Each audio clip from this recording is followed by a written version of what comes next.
Done है। Please sir.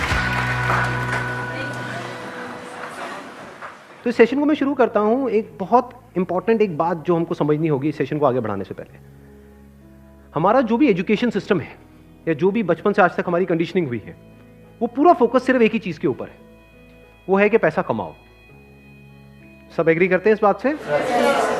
तो पैसा कमाने पे तो सबका फोकस है, लेकिन कुछ ऐसा है जो इससे बहुत इंपॉर्टेंट है, उस पर किसी का फोकस नहीं है। पैसा कमाने से भी ज्यादा जो इंपॉर्टेंट है वो है कि आपने कितना पैसा बचाया। इंपॉर्टेंट है या नहीं है लॉन्ग टर्म में? सपोजिंगली आपने 50,000 रुपए महीने का कमा तो लिया, लेकिन आपके खर्चे हैं 55,000 रुपए के, क्या करोगे? तो कितना आपने कमाया उससे ज्यादा इंपॉर्टेंट है आपने कितना बचाया। कितना बचाया इससे भी ज्यादा इंपॉर्टेंट है कि जो बचाया उसको किस तरीके से इन्वेस्ट किया। ये कितने लोग समझ पा रहे हैं इस बात को? बट ये हमको कहीं नहीं सिखाया जाता है। स्कूल्स में, कॉलेजेस में, घर पे भी इसकी इतनी बात नहीं होती है कि पैसे को इन्वेस्ट कैसे करना है, स्मार्टली कैसे इन्वेस्ट करना है। क्योंकि अगर आपको स्मार्टली इन्वेस्ट करना आता है और आप मान लो महीने का, मैं बहुत बड़ी बात नहीं करता, 2-3 हज़ार रुपए भी इन्वेस्ट करते रहते हो अभी से, इस एज ग्रुप से, which is around 25 years 30 years, तो आने वाले 20 साल बाद, 30 साल बाद पता है आपके अकाउंट में कितना पैसा हो सकता है अगर स्मार्टली इन्वेस्ट करते हो तो? करोड़ों रुपए हो सकते हैं। तो this topic today is extremely important, चाहे आप मेल हो चाहे फीमेल हो। और जरूरी नहीं है ये उन्हीं लोगों के लिए है जिनकी एज ग्रुप 25 साल है, 30 साल है, 35 साल है, क्योंकि इन बातों को सीखना एक्चुअल में जरूरी है at as young of age as possible. यानी अगर आपकी एज 18-19 साल, 20 साल भी है, जो लोग कैमरे पे देख रहे हैं उनको मैं बोलता हूँ, जो वीडियो में देख रहे हैं, कि अगर आपकी एज 18-19 साल है, 20 साल है, तब भी आपके लिए सेशन बहुत इंपॉर्टेंट है, इनफैक्ट ज्यादा इंपॉर्टेंट है। और मेरे को आइडिया कहाँ से आया ये सेशन करने का? मेरे एक फ्रेंड है, मेरी वैसे उनसे बातचीत हो रही, उन्होंने मेरे से पूछा कि यार मेरे पास में कुछ फंड पड़ा हुआ है, मुझे क्या करना चाहिए, उसको कहाँ इन्वेस्ट करना चाहिए? कुछ आइडियाज हैं आपके पास? नहीं, उन्होंने मुझसे पूछा आप क्यों बीच में टांग अड़ा रहे हो? सीधा ही म्यूचुअल फंड। तो उन्होंने मेरे से पूछा, तो मैंने ये नहीं कहा जो इन्होंने कहा, मैंने सबसे पहले उनसे ये पूछा, मैंने कहा आपने क्या किया हुआ इस पैसे का और कितना पैसा आपने जोड़ा हुआ है? उन्होंने बताया मेरे अकाउंट में अराउंड 4-5 लाख रुपए पड़ा हुआ है। मैंने कहा अकाउंट में मतलब? कहते savings account. And it's a huge blunder. और आप में से भी बहुत सारे लोगों के अकाउंट में पैसा पड़ा हुआ, कितने ऐसे हैं यहां पर? सेविंग अकाउंट में इंटरेस्ट कितना है पता है? 3%, 3.5%। इन्फ्लेशन कितनी है? इन्फ्लेशन पता है ना हम सबको क्या है? मान लो आज हम पेट्रोल खरीदते हैं, कितने का है पेट्रोल? कितने रुपए लीटर है? 73। ये आज से 20 साल पहले कितने का था?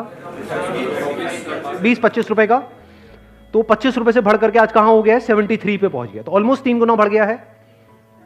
तो अगर वो पैसा आपके सेविंग अकाउंट में पड़ा होता तो क्या वो 3 गुना बढ़ जाता? तो आप लॉस में हो। समझ गए? इन्फ्लेशन का जो रेट है अप्रोक्सीमेटली आप कह सकते हो 6% के आसपास मान लेते हैं, वो वेरी करता रहता है।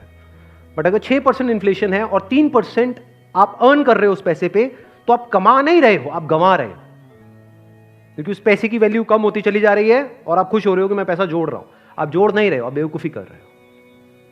तो इस तरह की कुछ चीजें हैं जो हमको सीखनी बहुत जरूरी है।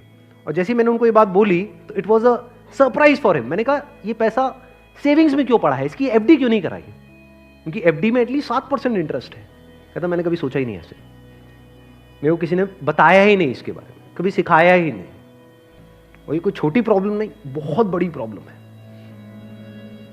मैंने कुछ कैलकुलेशंस करी, फिर उनको मैंने बताया, मैंने कहा अगर सिर्फ इतना सा स्टेप हमने उठा लिया ना, इतना सा जो कुछ भी नहीं है, कुछ घंटे का है, कि जो सेविंग में पड़ा है उसकी एफडी करानी है। एफडी भी अलग अलग ड्यूरेशन की करा दी। कुछ जो हमको पता है कि अभी इमीडिएटली काम नहीं आना है, उसकी मान लो 3 साल की करा दी। कुछ लगता है इमीडिएटली काम आना, तो 6 महीने की एफडी करा दी। अगर इतना सा भी हमने स्टेप उठा लिया तो अगले आने वाले 20 साल बाद कितने का फर्क पड़ जाएगा? Any idea? लाखों रुपए का फर्क पड़ेगा, कम से कम 20 लाख रुपए का फर्क पड़ेगा आने वाले 20 से 25 साल में। तो मैंने कहा वो जब 20-25 लाख आएंगे, अब ये करोगे तो हो ही आप, जो मैंने बताया है, तो उसमें से कुछ थोड़ा इधर भी दे देना भाई। आपने कितना पैसा कमाया उससे इंपॉर्टेंट क्या है? कितना बचाया। अब पैसे को बचाते कैसे हैं? पैसे को बचाना मतलब हम क्या समझते हैं? खर्चे कम करो, बस ये तो हमको समझ आता है कि सब्जी वाले से लड़ते रहो, रिक्शे वाला 10 रुपए नहीं भैया 8 रुपए ही दूंगी मैं, तो बचा लो 2 रुपए। इसकी मैं बात नहीं कर रहा हूं, मैं बात कर रहा हूं थोड़ी बड़ी गेम की, जहां पे हम कुछ बेवकूफ़ों वाले स्टेप्स उठाते हैं और अपना करोड़ों का नुकसान कर बैठते हैं। मैं 2-3 रुपए की, 5 रुपए की बात नहीं कर रहा हूं। जो आज देखने में हजारों लग रहे हैं वो आने वाले टाइम की करोड़ों हैं। याद रखना मेरी इस बात को। हजारों लाखों बन जाते हैं कुछ साल बाद और लाखों करोड़ों बन जाते हैं कुछ साल बाद, अगर हमने स्मार्टली इन्वेस्ट किया तो। अब बताता हूं आपको एक बहुत बड़ी गलती जो हम सब कर रहे हैं। आप में से कितनों ने इंश्योरेंस कराई हुई है? कौन सी इंश्योरेंस कराई हुई है? कितनों ने एंडोमेंट वाली कराई हुई है? कितनों को तो, एक मिनट, जिन्होंने इंश्योरेंस कराई हुई है कितनों को पता ही नहीं उन्होंने कौन सी कराई हुई है? करो, हाथ ऊपर करो। अरे वाह, वाह जी वाह। कितने हैं जिन्होंने एंडोमेंट कराई हुई है? एंडोमेंट पता है क्या होती है? कि आपने हर साल का इतना एक एक्स अमाउंट दिया, मानो 20-30 हज़ार रुपए दिया, और 10 साल बाद, 20 साल बाद आपको इतने लाख रुपए मिल जाएगा। उसको एंडोमेंट बोलो। वही कराइए इसमें। हाँ, वही कराई है सर।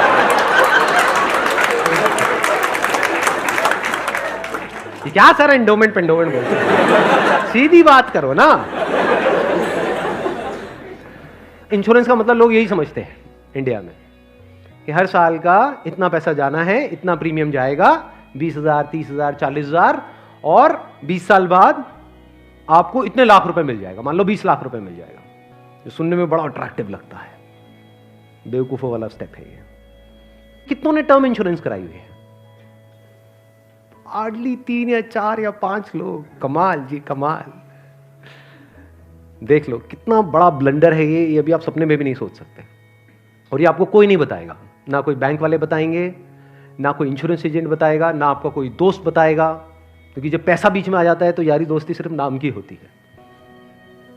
दारू पी रहे हो, ओ तुम मेरा भाई है, मैं तेरे साथ में कभी कुछ गलत नहीं कर सकता, ले तू एंडोमेंट करा, ओ तू मेरे पे छोड़ दे यार।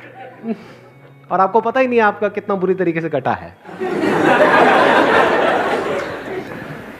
तो अब ध्यान से समझना, ये जो टर्म इंश्योरेंस है ये आपको कराने के लिए कोई नहीं बोलेगा। क्यों? क्योंकि इसमें जो इंश्योरेंस एजेंट है उसको पैसा ना के बराबर मिलेगा। जो एंडोमेंट प्लान्स होते हैं, जो यूलिप्स होते हैं, उसमें उनको अच्छा खासा कमीशन मिलता है, कुछ केसेस में 30% तक भी मिलता है। अगर आपने मानो 20,000 की इंश्योरेंस कराई तो 30% कट गया आपका कट नहीं गया है, पैसा आपका कट गया है। 6,000 रुपए गया। अगर 6,000 रुपए वैसे कहीं पे खो जाते हैं या नहीं मिलते हैं या कोई लेकर के आपसे भाग जाता है, कितने दिन तक टेंशन रहती है?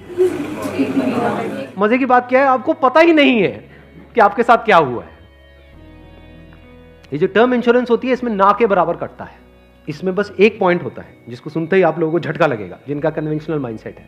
टर्म इंश्योरेंस क्या होती है कि आप इतना पैसा देते रहो, मानो आपने 10 साल दिया, 20 साल दिया, 30 साल दिया, 30 साल बाद आपको 1 रुपए भी वापस नहीं आएगा। ओ सर, ये क्या सर, वापस नहीं आएगा तो फायदा क्या है? इंश्योरेंस किस लिए होती है? किस लिए होती है? कि कल को आपको कुछ हो जाए। ये बेसिक सी बातें बता रहा हूं आपको, ये नहीं पता है लोगों को। अभी देख लो कितनों ने हाथ उठाया था। बेसिक सी बात समझो, इंश्योरेंस का जो मतलब होता है वो होता है कि अगर आपको कुछ हो गया तो आपकी फैमिली को इतना पैसा मिल जाए कि उनको टेंशन ना हो। मान लो आप अर्निंग मेंबर हो फैमिली में, आप महीने का मान लो 30,000 कमा रहे हो, 40,000 कमा रहे हो, तो इंश्योरेंस का मतलब क्या है कि अगर आपको कुछ हो जाए तो आपकी फैमिली को इतना पैसा मिलना चाहिए कि उनके पास 40-50 हज़ार रुपये आता रहे। ये जो पॉलिसीज होती हैं, एंडोमेंट, यूलिप और ये सब जितनी भी होती हैं, इसमें कवर बहुत कम होता है। कवर का मतलब समझते हैं हम? कवर मतलब लाइफ कवर, जितने की कवरेज हुई है। कि अगर आप मानो 50,000 का प्रीमियम दोगे तो आपको कवरेज मिलेगी, अलग अलग प्लान में अलग अलग होती है, मान लो 10 से 20 लाख रुपए की। मान लो अगर आपको 20 लाख रुपए मिल भी गया आपकी फैमिली को आपके जाने के बाद में, अगर आप साल का 50,000 दे रहे हो तो इसका मतलब अच्छा खासा कमा रहे हो, मान लो लाख रुपए महीने का कमा रहे हो, तो क्या उस 20 लाख रुपए में आपकी सारी जो भी फैमिली की प्रॉब्लम्स है वो सारी सॉल्व हो जाएगी? तो करा क्यों रहे हो ऐसी इंश्योरेंस? बस लालच, कितने साल बाद इतना पैसा मिलेगा? 20 लाख को अगर आपकी फैमिली आपके जाने के बाद में बैंक में रखती है, वहां से कितना इंटरेस्ट आएगा? मान लो 7% भी आ जाता है। 7% कितना होता है? 1,40,000, 20 लाख पे महीने का कितना हुआ? 12,000 रुपये महीना। चलो 1 लाख भी हटा देते हैं। अगर आपकी सैलरी 50,000 थी तो क्या 12,000 रुपये महीना बहुत है आपके लिए, आपकी वाइफ के लिए, आपके बच्चों के लिए, आपके मदर फादर के लिए, सबके लिए बहुत है? बिल्कुल। तो फिर ऐसी इंश्योरेंस हम क्यों कराते हैं? क्योंकि हम इन चीजों में कभी दिमाग ही नहीं लगाते हैं। कोई और हमारे लिए दिमाग लगा रहा होता है, कोई एजेंट या फिर बैंक वाले फोर्स कर रहे होते हैं। आजकल ये नया ट्रेंड चल गया है कि आपके बैंक अकाउंट में थोड़ा सा भी पैसा पड़ा होगा तो बैंक से फोन आ जाएगा। हो रहा है ऐसा है? नहीं हो रहा है कि क्यों रखा हुआ है, ये करा लो ना, वो करा लो ना। अब वो क्या करवाने को बोलेंगे आपको, जिसमें आपका फायदा है, जिसमें उनका फायदा है। इस बेसिक सी चीज को समझ लो। तो टर्म इंश्योरेंस के लिए आपको कोई नहीं बोलने वाला। उल्टा अगर आप बोलोगे तो वो लोग मना ही करेंगे, आपको कहेंगे इसमें मिलना तो है नहीं, फायदा क्या है। अब टर्म इंश्योरेंस का फायदा समझो। यहां पे आपने एंडोमेंट में, यूलिप में कितना दिया? 50,000 साल का, और मिला कितना? कवर कितने का है? 20 लाख का मैक्सिमम। कई कई केसेस ऐसे भी हैं जहां पे 50,000 आपने दिया और 10 लाख का कवर है। 10 लाख रुपए कुछ भी नहीं है अगर कुछ आपको हो जाता है तो। अब वहां पर क्या है? 10,000 रुपए आप देते हो साल का, और कवर कितना है? 1 crore. 1 crore approximately, depends upon the age. But 1 crore का आपको कवर मिला। 10,000 रुपए आपने साल का दिया, 1 करोड़ अगर उन्होंने बैंक में भी रखा तो कितना आया? 60,000 महीने। 7 लाख रुपए साल का आया। महीने का कितना हुआ? अराउंड 60,000। बहुत है। अगर आप 50,000 रुपए कमा रहे हो, बल्कि 10,000 ज्यादा दे दिए। अगर आप मैं वही बोलने ही वाला था कि अगर आप जरूरत से ज्यादा लड़ते हो घर में तो आपके घर वाले खुश होंगे। चलो एक काम तो अच्छा किया जिंदगी में। तो अगर आपका बजट 50,000 का है इंश्योरेंस कराने का, तो 10,000 आपने कराई टर्म इंश्योरेंस, बिना ये सोचे कि मेरे को वापस कितना मिलेगा, क्योंकि वापस मिलने के लिए इंश्योरेंस नहीं है। इंश्योरेंस है लाइफ कवरेज के लिए। टर्म इंश्योरेंस मतलब क्या? कि आप उतना ही पैसा दे रहे हो जितने का आपको लाइफ कवर चाहिए। सिंपल। मान लो आप लाख रुपए महीने का कमा रहे हो, तो आपको कितने की पॉलिसी चाहिए? 2 करोड़। 2 करोड़ की। 2 करोड़ के लिए कितने का प्रीमियम जाएगा साल का? 20,000 रुपए। बस, इससे ऊपर 1 रुपए भी देना इलॉजिकल है। इसको बोलते हैं पैसे को बचाना। और वैसे अगर आपको 2 करोड़ की कवर चाहिए एंडोमेंट पॉलिसी में, तो कितने का प्रीमियम देना पड़ेगा साल का? 10 से 20 लाख रुपए साल का आपको प्रीमियम देना पड़ेगा। मतलब जितना कमा रहे हो उससे ज्यादा देना पड़ेगा। समझ गए क्या हो रहा है? जो कमा रहे हो वो सारा इंश्योरेंस में ही जाएगा, तब जाकर के एक ढंग का कवर मिलेगा आपको। जब मैंने भी अपने घर में बात करी टर्म इंश्योरेंस कराने की अपनी, तो उन्होंने सबसे पहली चीज यही पूछी, मेरे जो फादर है, कि ठीक है ये तो समझ आता है कि इतना पैसा जा रहा है, 20 साल बाद कितना मिलेगा? मैं कुछ नहीं मिलेगा। मैं कहा हाँ अगर कुछ हो गया तो मिलेगा। कहता अरे नहीं नहीं बेटा ये क्या बात कर। मैं कहा इसीलिए होती है इंश्योरेंस पॉलिसी, मिलेगा। इस तरह से आप ज्यादा से ज्यादा कवर ले सकते हैं। Health insurance sir? Health insurance is must. आज के टाइम में बहुत जरूरी है। नहीं तो होगा क्या? आपने पैसा बचाया, मान लो बहुत एफर्ट किया, बहुत मेहनत करी, पता नहीं क्या क्या करा, और एक एक्स अमाउंट आपने बचा भी लिया। 10 साल 20 साल काम करके मान लो 10-20 लाख रुपए आपने बचा लिया, किसी तरीके से सेव कर लिया, और अगर कोई बीमारी हो गई तो कितनी देर लगेगी उस पैसे को खत्म होने में? हफ्ता, 10 दिन, 15 दिन। कितने लोग प्रैक्टिकली मेरी इस बात से रिलेट कर पा रहे हैं? सब कर पा रहे हैं। और कितनों ने हेल्थ इंश्योरेंस कराई हुई है? रिलेट सारे कर पा रहे हैं, लेकिन हार्डली आधे लोग ऐसे हैं जिन्होंने एक्चुअल में अपनी हेल्थ इंश्योरेंस कराई हुई है। और हेल्थ इंश्योरेंस भी मुझे लग रहा है ज्यादातर ने तो नाम के लिए करा रखी होगी। कितना कवर है? क्योंकि अगर आप कवर ज्यादा भी लेते हो तो प्रीमियम आपको बहुत ज्यादा नहीं देना पड़ता है, मार्जिनली एक्स्ट्रा होता है। उसमें आपकी पूरी फैमिली कवर हो जाती है। मतलब आप, आपकी वाइफ, आपके बच्चे सारे कवर हो जाते हैं। इसको आप हेल्थ इंश्योरेंस कहो, मेडिकल इंश्योरेंस कहो, मस्ट है ये होनी ही चाहिए। ज्यादातर ऐसे केसेस में क्या होता है, जिन्होंने कोई हेल्थ इंश्योरेंस अपनी नहीं कराई होती है, क्योंकि अब छोड़ तो सकते नहीं उस पर्सन को जो हमारे साथ में है, या खुद अगर कुछ हो गया तो अब अपने आप को ये तो नहीं कह सकते कि हाँ मरते तो ऐसे में क्या होता है? एक तो सेविंग्स आपकी खत्म होती है बड़ी तेजी से, दूसरा क्या खत्म होता है? और क्या होता है? लोन लेना पड़ेगा, उधार लेना पड़ेगा। उस उधार को चुकाने का मतलब क्या है? कि आप कभी जिंदगी में दोबारा सेव कर ही नहीं सकते। समझ रहे हो ये प्रॉब्लम कितनी बड़ी है और कितनी कॉम्प्लिकेटेड है ये? कि मतलब जिंदगी में कभी आप पैसा जोड़ ही नहीं पाओगे, क्योंकि जो कमाओगे अब वो सारा उधार चुकाने में लगता रहेगा। या तो आप लोन लोगे बैंक से, या अपने किसी दोस्तों से, यहां से वहां से, जिससे भी लोगे। और नहीं दोगे उनको वापस तो दोस्ती खराब करोगे। और एक और जब बात यहां तक आई है तो एक और चीज, एक और गलती हम करते हैं, we want to make quick money. उससे हमेशा बच करके रहो। जहाँ भी क्विक मनी की बात हो रही हो, भैया इतना पैसा लगा दो, इतने टाइम में इतना पैसा मिल जाएगा, ये हो जाएगा वो हो जाएगा, वहाँ से भाग जाओ, उल्टे हो जाओ और भाग जाओ वहाँ से, रुकना मत गलती से भी। ऐसी बहुत सारी स्कीम्स चल रही हैं मार्केट में, अनलिमिटेड, और करोड़ों लोगों ने अपने पैसे गंवाए हैं इन चक्करों में। अब आते हैं एक दूसरे एस्पेक्ट पे कि चलो हमने स्मार्टली पैसे को जोड़ा। कब जोड़ा? जब फालतू की जगह पे हमने पैसे को ब्लॉक नहीं किया। जैसे अगर आपने कोई एंडोमेंट प्लान ले लिया इंश्योरेंस का, जहां पे आपका साल का 50,000 रुपये जा रहा है, तो 50,000 रुपये तो आपका ब्लॉक हो गया अगले 20 साल के लिए, समझ गए ना? तो हमने वहां पे स्मार्टली प्ले किया, टर्म इंश्योरेंस कराई, वहां से पैसा बचाया। तो अभी जो पैसा बचा, इसका हम क्या करें? क्या सेविंग अकाउंट्स में पड़ा रहने दें? No use. वो आपका पैसा बढ़ नहीं रहा है, एक्चुअल में कम हो रहा है। वहां पे जो आपके पैसे पड़े हुए हैं वो 10 साल बाद और कम हो जाएगी उसकी वैल्यू। तो करना क्या चाहिए? इतना पैसा जितना आपको लगता है कि यार मेरे को इमीडिएटली जरूरत पड़ सकती है, वो कितना है? जितना आपके महीने के खर्चे हैं, इंटू 6 कर दो। वो पैसा है जो आपको कभी भी जरूरत पड़ सकती है। तो उस पैसे की आपने एक 6 महीने की एफडी करा दी। और एक बहुत अच्छा ऑप्शन अवेलेबल है हमारे पास में, वो है म्यूचुअल फंड्स। म्यूचुअल फंड्स पता है सबको क्या है? कितनों ने ऑलरेडी इन्वेस्ट किया हुआ है म्यूचुअल फंड्स में? बहुत कम लोगों ने। क्यों नहीं किया हमने इन्वेस्ट? पता ही नहीं है। नंबर 1 करेक्ट इंफॉर्मेशन नहीं है, नंबर 2 हम डरते हैं। हमें लगता है म्यूचुअल फंड भी कोई स्कीम है कि पैसा इकट्ठा किया और कल को अगर भाग गए या बंद हो गया तो पता नहीं क्या होगा। ये पैसा आपका 100% सेफ है, because it is regulated by SEBI. तो यहां पे डरने की जरूरत नहीं है कि मेरा पैसा चला जाएगा, बस हमको यहां पे स्मार्टली प्ले करना पड़ेगा। So what we need to do is, एक तो आपने अपने 6 महीने का जो अपना कॉर्पस है उसको अलग कर दिया, यानी जो पैसा आपको चाहिएगा उसकी आपने एफडी करा दी, इंश्योरेंस वगैरह को प्लान कर लिया अच्छे से। फिर जो पैसा आपका बचा उसमें आप इन्वेस्ट कर सकते हो through SIP, systematic investment plan. It is an excellent option. Never try to get into stocks directly अगर आपको बहुत ही डीप नॉलेज नहीं है शेयर मार्केट की। तो हाँ, you are qualified in that और आपका काम ही वही है, तब तो ठीक है। बट किसी की सलाह सुनी कि यार, या कोई कहानियां सुनी कि ये शेयर पहले इतने इतने का था अब इतने का हो गया, सुनी होंगी ऐसी कहानियां। Never invest in stocks directly, क्योंकि कुछ नहीं पता कि वो कंपनी का क्या होने वाला है।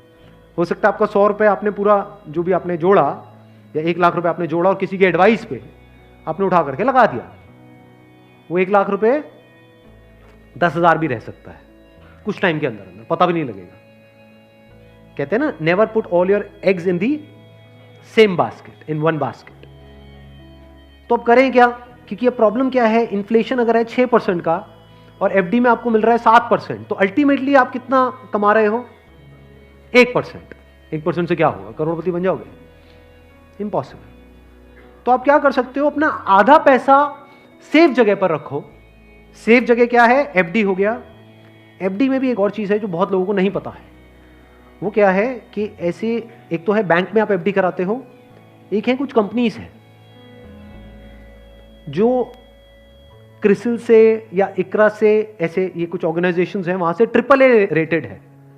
AAA रेटेड का मतलब होता है highly secure, as secure as a bank. वहां पर अगर आप एफडी कराते हो तो आपको 9% तक का इंटरेस्ट मिल जाता है। ये जो सुनने में लगता है ना 7% और 9%, ये अभी छोटा लगता है, लेकिन आने वाले 20 साल बाद इसकी कितनी बड़ी अमाउंट होती है अगर आप कंपाउंडिंग को बीच में ले आओ, that you can't even think in the wildest of your dreams. Compounding कितने लोगों को पता है? बहुत कम को। देखो, कंपाउंडिंग मतलब होता है जो हमको इंटरेस्ट मिलता है हमारे पैसे पे, जहां भी हम इन्वेस्ट करते हैं उस इंटरेस्ट पे भी तो इंटरेस्ट मिलता है ना। मान लो आपने 100 रुपए इन्वेस्ट किया, 1 साल बाद 20% की रिटर्न आई, तो अगले साल 120 पे 20% मिलेगा। कितना हो गया? 144। उसके अगले साल 144 पे 20% मिलेगा, 100 पे नहीं मिलेगा। और जब इसको आप इस तरीके से देखते चले जाओगे तो ये फिगर देखने में छोटी लगेगी, शुरू छोटे से होएगी, शुरू होएगी 2-3 हजार 5 हजार से, ये करोड़ों में पहुंचने में देर नहीं लगेगी। मतलब हर महीने का मैं कंजर्वेटिव भी पकड़ता हूं, अगर 2-3 हजार रुपए भी हम सेव करते हैं, उसको स्मार्टली इन्वेस्ट करते हैं, इतना सा सीख जाते हैं, तो बहुत बड़ा डिफरेंस आ जाएगा हमारी लाइफ में आने वाले कुछ साल बाद, ह्यूज डिफरेंस। तो आपको दिमाग ये लगाना है कि लॉन्ग टर्म में बेस्ट पॉसिबल ऑप्शंस क्या क्या अवेलेबल है। जैसे आप में से कितने हैं जो मैरिड हैं और जिनकी कोई डॉटर है? तो एक गवर्नमेंट की तरफ से एक स्कीम है सुकन्या योजना करके, सुना है इसके बारे में? That is an excellent investment option, government की तरफ से सब्सिडाइज्ड है वो। तो वहां पे आप एक्सपेक्ट कर सकते हो 9% की रिटर्न जो गवर्नमेंट की तरफ से मिल रही है आपको, और हर साल का आपके ऊपर है आपको कितना इन्वेस्ट करना है। हाईएस्ट लिमिट 1.5 लाख की है, बट आपके ऊपर है, किसी साल में आपने 10,000 कर दिया, कभी 20,000 कर दिया, ऐसे आप करते रहे over a period of next 15-20 years. उसके बाद में एक बहुत बड़ा कॉर्पस उसको मिलेगा अपने एजुकेशन के लिए या किसी भी चीज के लिए, फ्यूचर के लिए। इसको बोलते हैं स्मार्ट इन्वेस्टमेंट। पैसे से पैसा कैसे कमाना है, ये एक बहुत बड़ी आर्ट है, क्योंकि ये जिसको आती है और अगर उसकी कमाई कम भी है तब भी वो आने वाले 20-30 साल बाद बिल्कुल ऐसा है जैसे कछुआ और खरगोश की कहानी, इमीडिएटली नहीं। मान लो कोई बंदा है 50,000 रुपए कमा रहा है लेकिन वो स्मार्टली इन्वेस्ट कर रहा है। दूसरी तरफ से कोई बंदा है जो 1 लाख रुपए महीने का कमा रहा है लेकिन ना तो ढंग से पैसा बचा रहा है ना समझदारी से इन्वेस्ट कर रहा है। तो आने वाले 20-30 साल बाद ये जो 50,000 वाला है ये उससे बहुत आगे होगा, ये करोड़ों में होगा, और उस बंदे के हाथ में कुछ भी नहीं होगा। वो हो सकता है डेट में होगा, मतलब उसके ऊपर कर्जा होगा, और ये बंदा ऐसा होगा जो कर्जा देने लायक पोजीशन में होगा। ऐसा भी हो सकता है, ये अगर हम बेसिक से फंडों को समझते चले जाएं तो अब ध्यान से समझना। अब यहां पर हम कहां तक पहुंच गए थे? SIP is an excellent option. SIP का मतलब होता है कि आपने अपना एक अमाउंट फिक्स कर लिया, हर महीने का इतना अमाउंट तो SIP में देना ही देना है म्यूचुअल फंड में। अब म्यूचुअल फंड कैसे चूज करें? हजारों म्यूचुअल फंड है। लार्ज कैप इक्विटी फंड को पकड़ो, वो भी कुछ वेबसाइट्स है जैसे मनी कंट्रोल है, वैल्यू रिसर्च है, वहां पर जाकर के देखो उन फंड्स की रेटिंग कम से कम 4 से 5 स्टार होनी चाहिए। कोई ऐसा फंड है उसकी 1 या 2 स्टार की रेटिंग है, मत करो उसमें, बल्कि ऐसा फंड होना चाहिए जो हर वेबसाइट पे 4 या 5 स्टार की रेटिंग हो।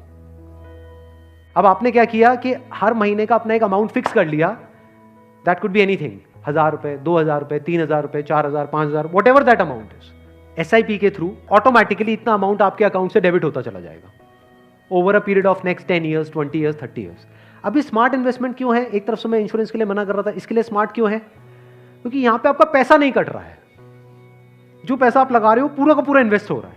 इसमें भी 2 ऑप्शन है, एक आप ब्रोकर के थ्रू जा सकते हो, एक है डायरेक्ट जा सकते हो। तो वहां पे आपका 1% और बच जाएगा। मान लो टोटल 1.5% कटना था हर साल का, तो अब कितना कटेगा? सिर्फ 0.5%। अभी 1% सुनने में छोटा लगता है, but over a period of 20-30 years ये लाखों रुपए का होता है। मतलब डिसीजन लेने में कुछ मिनट्स लगते हैं इन बातों को समझने में, लेकिन आने वाले टाइम में यही फर्क होगा कि आपके अकाउंट में लाखों है, करोड़ों है, क्या है। अच्छा, म्यूचुअल फंड क्यों और स्टॉक्स क्यों नहीं? क्योंकि स्टॉक्स में आप 1 या 2 या 4 में इन्वेस्ट कर रहे हो, म्यूचुअल फंड जो है वो डिवाइड कर देते हैं। वो मान लो 50 में उन्होंने इन्वेस्ट कर दिया, तो अब अगर उसमें से एक कंपनी बंद भी हो गई तब भी प्रोपोर्शनेटली जो आपने इन्वेस्टमेंट करी है उसमें उसका परसेंटेज क्या था? मान लो 2%, तो आपको 100 रुपए 98 रह गया, बस इतना ही हुआ। अब मार्केट में सबसे बड़ा डर लोगों को यह होता है जो म्यूचुअल फंड में नहीं इन्वेस्ट करते हैं कि कल को नीचे आ गया तो क्या होगा, क्योंकि नीचे आने की कोई लिमिट नहीं है। FD में यह है कि नीचे नहीं आएगा, इंटरेस्ट कम हो सकता है, नीचे नहीं आएगा। तो म्यूचुअल फंड में लोग नीचे आने के नाम से डरते हैं, ऊपर जाने में कोई डर नहीं है। अगर गारंटी मिल जाए कि भैया साल का इतना % तो आना ही आना है और आता ही रहेगा जिंदगी भर, तो कोई डर ही नहीं है, फिर तो सारे लगा देंगे। बट कोई गारंटी नहीं है ना, और नीचे भी जा सकता है। तो अगर कुछ ऐसा हो जाए कि अगर म्यूचुअल फंड नीचे भी जाए तब भी आपका फायदा हो जाए, तो प्रॉब्लम सॉल्व हो गई ना। ये मेरी अपनी स्ट्रैटेजी है, ये कोई किसी बुक में नहीं है या कोई थ्योरी नहीं है, ये मेरी अपनी स्ट्रैटेजी है, वो मैं आप लोगों के साथ में शेयर कर रहा हूँ। आपको क्या करना है? मोटा मोटा स्टॉक मार्केट को ट्रैक करना है, हफ्ते में 1 दिन देख लो कि अभी कितने पे चल रहा है। मान लो एक पीक है, पीक अभी मान लो 40,000 है, अभी मार्केट चल रहा है अराउंड कितना? 37 के अराउंड चल रहा है। तो मेरी स्ट्रैटेजी क्या है? जैसे ही मार्केट 20% से नीचे गिर जाए कि मार्केट की ये पीक है, मान लो 40,000 है, अब मार्केट 30,000 पे आ गया है, तो आपने क्या किया? पहले इन्वेस्ट किया हुआ था SIP में, लार्ज कैप्स में, आप इमीडिएटली जैसे ही मार्केट 30 पे आई आप स्विच कर गए मिड कैप में, not even in small cap, mid cap. अब ऐसा क्यों किया? क्योंकि जब मार्केट 20% टूटेगा, सेंसेक्स का मतलब लार्ज कैप्स जो बड़ी कंपनीज हैं, जब मार्केट 20% टूटेगा यानी बड़ी कंपनीज के जो शेयर्स हैं वो 20% से टूटेंगे, तो जो छोटी कंपनीज हैं उनके शेयर्स 50 से 60%, 70% तक टूट जाएंगे। तो जब वो 60% टूटा तो 100 की चीज आपको कितने में मिल गई? 50 में या 40 में। तो जब मार्केट नीचे भी गया तो आपका फायदा हो रहा है। ये स्ट्रैटेजी समझ आ गई? वापस से जैसे ही मार्केट जो भी लास्ट उसकी पीक थी, मान लो 40,000, उससे 20% ऊपर गया तो मिड कैप से आप स्विच कर गए वापस से लार्ज कैप में। ये स्ट्रैटेजी जो है ये मैंने सीखी है वॉरेन बफे से। उनका जो बेसिक सा फंडा है, मतलब अगर एक लाइन के अंदर बोला जाए, वो क्या है कि जब मार्केट बहुत ज्यादा ग्रीडी हो तो डरो, और जब मार्केट डरा हुआ है तो ग्रीडी हो जाओ। बेसिक सा फंडा है। मतलब जब सब डरे हुए हैं तो थोड़े से लालची हो जाओ, और जब सब लालची हो रहे हैं, मतलब मार्केट ऊपर भाग रहा है, तो डरने लग जाओ। तो लार्ज कैप में डर कम है, मिड कैप में डर ज्यादा है। तो जैसे ही मार्केट नीचे जाएगा मिड कैप को सब छोड़ देंगे, उस वक्त आप उसको पकड़ लोगे। तो अब चाहे मार्केट ऊपर उठे तब भी आपका फायदा है, नीचे गिरे तब भी आपका फायदा है। आप वेट कर रहे हो, मैं आज एक्चुअल में वेट कर रहा हूं। लोग हैं डरते हैं, जो म्यूचुअल फंड में इन्वेस्ट करते हैं, स्टॉक्स में इन्वेस्ट करते हैं, लोग डरते हैं कि मार्केट नीचे ना आ जाए, मार्केट ऊपर। मैं वेट कर रहा हूं, जाए तो सही नीचे। समझ गए? क्योंकि लार्ज कैप टूटेगा 20%, तो मिड कैप टूट जाएगा 60%। तो मेरा 100 रुपए लगा हुआ था तो 80 रह जाएगा, उस 80 को उठा करके मैं मिड कैप में डाल दूंगा। फिर आराम से बैठ जाऊंगा कुछ सालों के लिए। जैसे ही मार्केट ऊपर जाएगा, मतलब लोग लालच से तड़प रहे हैं, तब जैसे ही 20% ऊपर गया, मान लो 48,000 पे गया, मिड कैप से हट करके मैं आ जाऊंगा लार्ज कैप में, वापस से सेफ हो गया। अब जो नया पीक बन गया वो क्या बन गया? 48,000। आज की रेट में क्या है? 40,000। अब 48,000 पे 2020 चलेगा। आ गया गेम समझ में? तो यहां से आप पीसफुल हो, नहीं तो लोग डरे ही रहते हैं। म्यूचुअल फंड के नाम से डरते हैं। क्यों डरते हैं? अरे कम हो रहा है, कम हो रहा है, कम हो रहा है। कम हो रहा है तो बढ़िया है, तब भी आपका फायदा है, और बढ़ रहा है तो फायदा है ही है।